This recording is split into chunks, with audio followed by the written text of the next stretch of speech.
എന്തായാലും നമ്മൾ പ്രതീക്ഷിച്ചതിൽ കൂടുതൽ ആളുകൾ വന്നിട്ടുണ്ട്. ഇനി ഒന്ന് രണ്ട് ഒരു ചിലപ്പോൾ വന്നുകൂടായികയില്ല. ഒന്ന് രണ്ട് ആരോഗ്യ പ്രശ്നമുള്ളതുകൊണ്ട് ഒന്ന് രണ്ട് വരത്തില്ല ചിലപ്പോൾ. എന്തായാലും നമ്മുടെ പഞ്ചായത്ത് പ്രസിഡന്റിനെ നമ്മൾ ക്ഷണിച്ച ഉടനെ അദ്ദേഹം ഇവിടെ വന്നു. ഇത് പങ്കെടുത്തതിൽ വളരെ സന്തോഷമുണ്ട്. ഇവിടെ എല്ലാവരും പറഞ്ഞു അദ്ദേഹത്തെ വിളിക്കണമെന്ന്. എന്തായാലും നമ്മുടെ ക്ഷണം അദ്ദേഹം സ്വീകരിച്ചു. അതേ സമയത്തോടെ എത്തി. അപ്പം ഞങ്ങളുടെ ഓണാഘോഷമാണ്, അതിൻ്റെ കാര്യങ്ങൾ എല്ലാം ഞാൻ അങ്ങയോട് നേരത്തെ പറഞ്ഞിട്ടുണ്ട്. അതിനെക്കുറിച്ച് അങ്ങ് രണ്ട് വാക്ക് സംസാരിക്കണം. എന്നിട്ട് ഞങ്ങളോടൊപ്പം നിന്ന് ഭക്ഷണം കഴിച്ചിട്ട് നമുക്ക് പോകാം. അപ്പം നമ്മൾക്ക് എല്ലാവർക്കും വേണ്ടി അദ്ദേഹം രണ്ട് വാക്ക് സംസാരിക്കുന്നതാണ്. മാന്യ സദസ്സിന് നമസ്കാരം.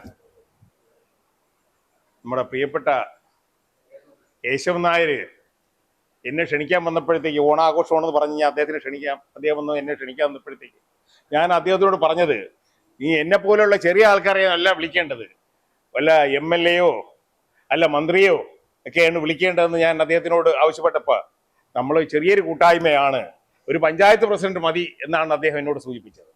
പക്ഷെ ഇവിടെ വന്ന് വിവരങ്ങളൊക്കെ അറിഞ്ഞപ്പോഴാണ് അതിയായ സന്തോഷം തോന്നിയത്. വിദേശത്ത് മക്കളുള്ള മാതാപിതാക്കളുടെ ഒരു കൂട്ടായ്മ, തികച്ചും വ്യത്യസ്തമായ രീതിയിലുള്ള കൂട്ടായ്മ. കാരണം നമുക്കറിയാം, ഇപ്പോഴും ഓണാഘോഷം നടക്കുന്നത് ഫ്ലാറ്റ് സമുച്ചയങ്ങളിലും റെസിഡൻസ് അസോസിയേഷനിലും വൃത്തസ്ഥാനത്തിലും ആയി ഒതുങ്ങിയിരിക്കുകയാണ്. അതിൽ നിന്ന് വ്യത്യസ്തമായിട്ടാണ് ഈ രീതിയിലൊരു കൂട്ടായ്മ കേശവൻ നായരുടെ നേതൃത്വത്തിൽ സംഘടിപ്പിച്ചത്. അതിൽ അതിയായ സന്തോഷമുണ്ട്. ഇത് ഞാൻ എൻ്റെ വാർഡിലും എൻ്റെ പഞ്ചായത്തിലുള്ള എല്ലായിടത്തും അറിയിക്കും.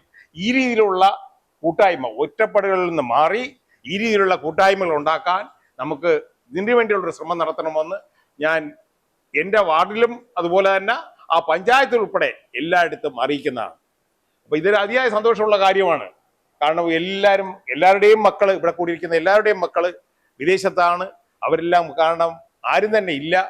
ഇതൊക്കെ അതിയായ സന്തോഷമുണ്ട്. എല്ലാവർക്കും സന്തോഷപ്രദമായിട്ടുള്ള ഒരു ഓണം തന്നെ ആയിരിക്കട്ടെ എന്ന് പ്രാർത്ഥിച്ചുകൊണ്ട് എൻ്റെ വാക്കുകൾ നിർത്തുന്നു. നന്ദി, നമസ്കാരം.